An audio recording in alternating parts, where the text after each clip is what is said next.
அன்புடைய அனைவருக்கும் அருள்மிகு காத்தாயம்மன் பிரசன்ன ஜோதிட நிலையத்திலிருந்து ஜோதிட ரவியின் அன்பு வணக்கங்கள். நாம் இன்றைக்கி என்ன பார்க்க போகிறோம் அப்படின்னு பார்த்தோம்னா 2025 வரப்போகிற சனி பயிற்சி பலன்களை பற்றி பார்க்க போகிறோம். இந்த சனி பயிற்சி எந்தெந்த ராசிகளுக்கு நன்மைகளையும் எந்தெந்த ராசிகளுக்கு சங்கடங்களையும் கஷ்டங்களையும் நஷ்டங்களையும் தர காத்திருக்கிறாரு அப்படிங்கிறத பற்றி பார்க்கலாம். பொதுவாகவே ஒவ்வொரு சனி பயிற்சி வரும்போதும் நமக்கு பயம் மனசுக்குள்ளே உட்காந்துக்குது. நம்மளை அறியாமலே ஐயோ இந்த சனி பயிற்சி நம்மளை என்ன பண்ணுமே தெரியலையே, ரொம்ப கஷ்டத்தை கொடுத்துருவாரா இல்லை ஓரளவுக்காவது நன்மையை கொடுப்பாரா அப்படின்ற பயத்திலேயே நமக்கு ஓட ஆரம்பிச்சிருது வாழ்க்கை அப்படின்னு சொல்லலாம். எதற்காக சனி பகவானை பார்த்தா நமக்கு இவ்வளோ பயம் அப்படின்னு பார்த்தோம்னா, அவர் ஒரு அசுப கிரகம், கெட்ட கிரகம் அப்படிங்கிறதுனால நம்ம அவரை பற்றி ரொம்ப பயமாக இருந்துக்கிறோம். பொதுவாகவே சனி பகவான் கெட்ட கிரகமா அசுப கிரகமா அப்படின்னு பார்த்தோம்னா அப்படியெல்லாம் இல்லைங்க. இருக்கிறதுலே பார்த்தீங்கன்னா நல்ல காரகத்துவங்கள் கொண்டவரில் அவரும் ஒருத்தர். ஆயுள் காரகனாக வருவார், தொழில் காரகனாக வருவார். அடுத்ததாக பார்த்தோம்னா நீதிமான் அப்படிங்கிற அடிப்படையிலையும் வருவார். அப்போ அவர் நல்ல நிலையில் இல்லை அப்படின்னா கெட்டு போய் இருந்தால் நமக்கு என்ன பண்ணுவோம், ஆயுளில் பங்கம் வரும், ஆயுள் நமக்கு இல்லாமல் போகும். அப்போ சனி பகவான் வேண்டாம்னா நமக்கு ஆயுள் வேண்டாம் நம்ம யாரும் சொல்லிட போகிறதும் இல்லை அப்படின்னு சொல்லலாம். அடுத்து பார்த்தோம்னா தொழிலில் நீங்கள் வெற்றி அடையணுமா, தொழிலில் 4 பேருக்கு தெரிகிற அளவுக்கு பிரபலமாகணுமா, கண்டிப்பாக சனி பகவான் நல்ல நிலைமையில் இருக்கணும். நல்ல ஆதிபத்தியங்களில் நல்ல நிலைமைகளில் இருந்தால் தான் தொழிலில் வெற்றி பெற முடியும். ஒவ்வொருத்தரும் தொழிலில் வெற்றி பெற்றவர்களுடைய ஜாதகங்களை பார்த்தோம்னா கண்டிப்பாக அவர்களுக்கு சனி வலுத்து தான் இருப்பார். அடுத்ததாக பார்த்தோம்னா நீதிமான் அப்படிங்கிறவர் எப்படி தவறளிப்பார், தவறளிச்சா அவர் எப்படி நீதிமானாக இருப்பார். கொடியவராக இருக்கிறவர் பொதுவாக நீதிமானாக இருக்க முடியுமா அப்படின்னா அப்படி கிடையாது. ஏன் அவர் மேலே இவ்வளோ பயம் நமக்கு அப்படின்னு பார்த்தோம்னா, நாம் செய்த பாவ புண்ணியங்களை கணக்கிட்டு அதற்கு தகுந்தாற்போல் நமக்கு நன்மைகளையும் தீமைகளையும் செய்ய கடமைப்பட்டவர் சனி பகவான். அதனால தான் நமக்கு பயம். நாம் செஞ்ச தப்புக்கான தண்டனையும் கொடுத்துருவார் இல்லைங்களா. நல்லது செஞ்சுருந்தோம்னா நல்லதை கொடுப்பாரு, நாம் தவறு அழைச்சிருந்தோம்னா கண்டிப்பாக அதுக்கான தண்டனையை கொடுத்துருவார். அந்த தண்டனையை கண்டு தான் நமக்கு பயம். அந்த பயம்தான் எப்பொழுது பார்த்தாலும் சனி பகவான் மேலே நமக்கு ஒரு தீராத பயத்தை ஏற்படுத்திடுது அப்படின்னு சொல்லிடலாம். பொதுவாக நம்ம யாருக்குமே எந்த தப்பு செய்யலை, துரோகமும் செய்யலை, யாருக்கும் கெடுதல் செய்யலை அப்படின்னு இருந்தோம்னா இந்த சனி பயிற்சி நம்மளைய பெருசாக பாதிக்க போகிறதே இல்லை அப்படின்னு சொல்லலாம். அதனால் எப்பொழுதுமே யாருக்கும் கெடுதலையும் செய்யாதீங்க, தீங்கிழைக்காதீர்கள், நல்லதை செய்யுங்க, நல்லா இருக்கலாம். இந்த சனி பயிற்சி பலன்களில் எல்லாருக்கும் இந்த சனி பகவான் நல்லதாக தான் செய்கிறாரு. நாம் செய்த நன்மை தீமைகளுக்கு தகுந்தாற்போல் நமக்கான நன்மைகளையும் நமக்கான கஷ்டங்களையும் தர கடமைப்பட்டவர் தான் சனி பகவான். அதனால் அவர் முழுக்க கெட்ட கிரகம்லாம் எப்பொழுதும் இல்லைங்க. இப்போ வரப்போகிற சனி பயிற்சி மிதுன ராசிக்கு என்னெல்லாம் நற்பலனை தர காத்திருக்குது அப்படிங்கிறத பற்றி பார்க்கலாம். இந்த சனி பயிற்சி எப்போ வருது அப்படின்னு பார்த்தோம்னா 2025 வருடம் மார்ச் மாதம் 29ஆம் தேதி சனிக்கிழமை இரவு 9:45 மணிக்கு சுத்த திருக்கணித பஞ்சாங்கத்தின் அடிப்படையில் இந்த பயிற்சி நடக்குது. கும்பத்தில் ஆட்சி மூல திரிகோணம் பெற்று அமர்ந்திருந்த சனி பகவான் மீனத்துக்கு பயிற்சியாகி போகிறார்.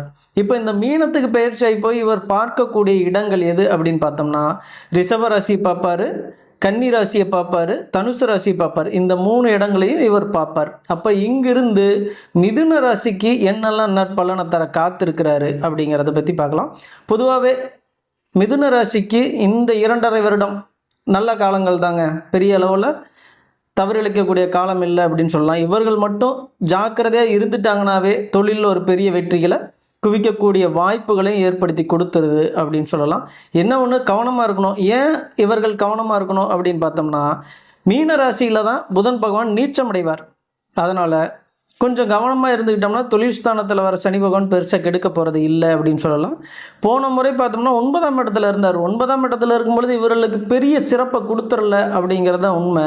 9ஆம் இடம் அவருடைய ஆட்சி வீடு தானே, புதன் பகவானுக்கு நண்பர் தானே சனி பகவான். அவர் நன்மையை செய்யாமல் எப்படி கெடுதலை செஞ்சார் அப்படின்னு நம்ம நினச்சாலும் கூட அவர் அமரக்கூடிய இடம் சிறப்பு, அவரது பார்வைப்படக்கூடிய இடங்கள் அவ்வளோ ஒன்றும் சிறப்பை தரப்போகிறதில்லை. அப்படிங்கிற அடிப்படையில் அவர் பார்த்த இடங்கள் எதை பார்த்தாரு அப்படின்னு பார்த்தோம்னா, லாபஸ்தானத்தை பார்த்தாரு. லாபஸ்தானத்தை பார்க்கும்போது வருகின்ற லாபத்தை முடக்கிட்டாரு அப்படின்னு சொல்லலாம். 3ஆம் வீட்டையும் பார்த்தாரு. அவருக்கு 3ஆம் வீட்டை பார்க்கும்பொழுது வெற்றி, முன்னேற்றம் இதையெல்லாம் தடை பண்ணாரு அப்படின்னு சொல்லலாம். தன்னுடைய தைரியமான முடிவுகளுக்கு தடை போட்டாரு அப்படின்னே சொல்லலாம். அடுத்ததாக பார்த்தோம்னா அவர் 6ஆம் இடத்தை பார்த்தார். பொதுவாகவே சனி பகவான் 6ஆம் இடத்தை பார்க்கும்போது அதிகமான எதிரிகளை சம்பாதிக்கக்கூடிய வாய்ப்புகளையும் நோய் நொடிகளையும் ஏற்படுத்தி கொடுத்துரும் அப்படின்னு சொல்லலாம். வேலைகளை கெடுதலை பண்ணிடும் அப்படின்னு சொல்லலாம். பொதுவாக சனி பகவான் 6ல் அமரும் பொழுது சிறப்பை தந்துடுவார். 6 பார்க்கும்போது அவ்வளோ சிறப்பெல்லாம் தந்துறது இல்லை. அப்படிங்கிறதுனால சென்ற 2.5 வருடங்கள் இவர்களுக்கு பெரிய சிறப்பு இல்லை. அப்படிங்கிறதுனால இந்த சனி பயிற்சியாவது நல்ல சிறப்பு கொடுக்குமா அப்படின்னா கட்டாயம் நல்ல ஒரு வாய்ப்புகளையும் முன்னேற்றத்தையும் வழங்க காத்திருக்கு அப்படிங்களாம். 10ஆம் இடம் அப்படிங்கிறது ஜீவனம், தொழில், கர்மா, இந்த இடங்களை சொல்லக்கூடியது 10ஆம் இடம். தான் ஜீவித்திருக்க ஒரு தொழிலை, கர்மத்தை தரக்கூடிய நிலைகளில் அவர் இருக்கிறதுனால நீங்கள் தொழில் அமைக்கிறதுக்கான முயற்சிகளில் ஈடுபட்டிருந்தீங்கன்னா இந்த 2.5 வருடங்கள் சிறப்பான வருடங்கள் தான். அதனால் தொழில் தொடங்குறதுக்கு திட்டமிட்டிருந்தீங்கன்னா இந்த காலகட்டம் உங்களுக்கு மிகச் சிறப்பான ஒரு காலகட்டம் அப்படின்னு சொல்லிடலாம். ஏற்கனவே தொழில் செஞ்சிட்டு இருக்கிறவங்களுக்கும் கரெக்டான மூலதனத்தை கரெக்டாக போட்டிங்கன்னா இந்த காலகட்டங்கள் லாபத்தை ஈட்டக்கூடிய காலம். அதாவது சென்ற 2.5 வருடங்களில் லாபம் பெருசாக இல்லைன்னவங்களுக்கு கூட இந்த 2.5 வருடம் உங்களுக்கு லாபம் சிறப்பாக அமையக்கூடிய வாய்ப்புகளை சனி பகவான் ஏற்படுத்தி கொடுத்துட்றாரு அப்படின்னு தான் சொல்லலாம். ஏன்னா அவர் பார்க்கக்கூடிய இடம் ராசிவே பார்க்குறார். அப்போ பார்க்கக்கூடிய இடம் கெடும். அப்படிங்கிறனால நீங்கள் தான் கவனமாக இருந்துக்கணும். நீங்கள் ரொம்ப ரொம்ப கவனமாக இருந்துக்கிறதா சிறப்பு. ஏன்னா மிதுன ராசிக்காரங்க பார்த்தீங்கன்னா நல்லது நடந்தாலும் கெட்டது நடந்தாலும் அவர்கள் மட்டுமே பொறுப்பேற்கிறார்கள் அப்படிங்கிறது தான் உண்மை. ஏன்னா பார்த்தோம்னா அவர்கள் யாருடைய பேச்சையும் பெருசாக நம்ப மாட்டாங்க. அவங்க கெட்டவன்னு தெரிஞ்சால் கூட அவனுக்கு உதவி பண்ணி இவங்க கெட்டு போயிடுவாங்க. என்ன பண்ணுறான் பார்த்துக்கலாம் அப்படிங்கிற மாதிரி ஒரு தைரியம், சரியான முரட்டு தைரியம் இவர்களுக்கு அப்படின்னு சொல்லிடலாம். ஆனால் இவர்கள் 1000 பேர்த்துக்கு உதவி பண்ணாலும் இவர்களுக்கு உதவி பண்ணுறதுக்கு ஒருத்தர் கூட இருக்க மாட்டாங்க. அதனால் இந்த காலகட்டம் மற்றவர்களுக்கு உதவி செய்வதில் மிக கவனமாக இருந்துக்கிறது நல்லதுங்க. அதே போல் 4ஆம் வீட்டை பார்ப்பார். 4ஆம் வீடு அப்படிங்கிறது தாயினுடைய உடல்நிலையை சொல்லக்கூடிய இடங்க. தாயின் உடல்நிலையில் கொஞ்சம் சிக்கலையும் சிரமத்தையும் கொடுக்கக்கூடிய வாய்ப்பை ஏற்படுத்தி கொடுத்துறாரு இந்த இடம் அப்படின்னு சொல்லலாம். அடுத்து டிகிரி படிக்கிற மாணவர்களுக்கு கொஞ்சம் மந்தத்தன்மையை ஏற்படுத்தி கொடுத்துறாரு அப்படின்னு சொல்லலாம். ஏன்னா புதன் அப்படிங்கிறது படிப்பை குறிக்கும், சனி பகவான் அப்படிங்கிறவர் மந்தத்தன்மையை குறிக்கும். அவர் புதன் நீச்சம் அடைகிற இடத்துலேருந்து புதன் உச்சம் பெற இடத்துல கன்னி வீட்டை பார்க்குறாரு.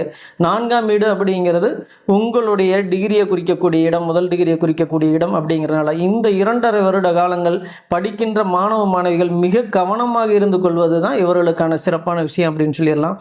அதே போல் கீழ்நிலையில் இருக்கிற அரசியல்வாதிகள், அதாவது வார்டு மெம்பராக இருப்பாங்க, பிரசிடெண்ட்டாக இருப்பாங்க, கவுன்சிலராக இருப்பாங்க, இவர்களுக்கு இது சரியான காலம் இல்லை அப்படின்னு சொல்லிடலாம். ஏன்னா அந்த பதவிகளுக்கு சிக்கலை தரக்கூடிய வாய்ப்புகளை ஏற்படுத்தி கொடுக்கும். அதனால் அரசியல் சம்மந்தப்பட்ட விஷயங்கள், அரசியல் பதவிகளில் இருக்கிறவங்க, கீழ்நிலை பதவிகளில் இருக்கிறவங்க கொஞ்சம் கவனமாக இருந்துக்கிறது நல்லது. ஏன்னா அந்த பதவிகளில் மாற்றத்தை கீழ் நோக்கி போகக்கூடிய ஒரு வாய்ப்புகளையும் அதையும் ஏற்படுத்தி கொடுத்துட்றாரு. அப்படிங்கிறனால கவனமாக இருங்க. வண்டி வாகனம் வாங்கக்கூடிய விஷயங்களையும் கவனமாக இருங்க. மனை வாங்கக்கூடிய விஷயங்களையும் கவனமாக இருங்க. பத்திரம் சம்பந்தப்பட்ட விஷயங்களில், மண்மனை வாங்கும் பொழுது பத்திரம் சம்பந்தப்பட்ட விஷயங்களில் மிதுன ராசிக்காரர்கள் மிக மிக கவனமாக இருந்து கொள்வது தான் இந்த காலகட்டத்தில் சிறப்பு. இவர்கள் யாரையுமே நம்பாமல் எனக்கு எல்லாம் தெரியும் அப்படிங்கிறதுனால நான் அவர் மேலே நம்பிக்கை அதிகமாக இருக்குது, அவர் பார்த்துக்குவார் விடுங்க அப்படின்ட்டு போகிறதுல அதிகமான போக்கு இவர்களிடம் இருக்குது. அதை குறைச்சிக்கணும் இந்த காலகட்டம். இல்லை நம்பாமல் ஒரு இடம் வாங்குறதுக்காக நான் பணம் கட்டிட்டேன், அப்புறமா எழுதிக்கலான்ட்டேன், அவர் மேலே இருந்த நம்பிக்கையில் விட்டுட்டேன் அப்படின்னு சொன்னாங்கன்னா கண்டிப்பாக அந்த விஷயம் இவர்களுக்கு தவறான விஷயமா மாறும். அதன் மூலமாக இவர்கள் கஷ்டத்தையும் நஷ்டத்தையும் அனுபவிக்கக்கூடிய வாய்ப்புகளை ஏற்படுத்தி கொடுத்துறதுனால இந்த இடங்கள் சம்மந்தப்பட்ட விஷயங்கள்ல கொஞ்சம் கவனமாக இருங்க. அடுத்ததாக பார்த்தோம்னா அவர் 7ஆம் இடத்தை பார்க்குறார். 7ஆம் இடம் கலத்திரஸ்தானத்தை பார்க்குறாரு. அது சிறப்பு அப்படின்னா அவ்வளோ ஒன்றும் சிறப்பு இல்லை அப்படின்னு தான் சொல்லிடணும். கலத்திரஸ்தானத்தை பார்க்கும் பொழுது கணவன் மனைவிக்குள்ள சிக்கலையும் சிரமத்தையும் கொடுக்கக்கூடிய வாய்ப்புகளையும் ஏற்படுத்தி கொடுத்துரும். அது ஏற்கனவே பாதகஸ்தானமும் கூட. மிதுன ராசிக்கு 7ஆம் இடம் பாதகஸ்தானமும் கூட. அப்போது இந்த இடத்தை பார்க்கும் பொழுது இவர்களுக்கு கணவன் மனைவிக்குள்ள விரிச்சல்களையும் சிக்கல்களையும் சண்டைகளையும் சச்சரவுகளையும் ஏற்படுத்தக்கூடிய வாய்ப்புகளை ஏற்படுத்தி கொடுத்துருது.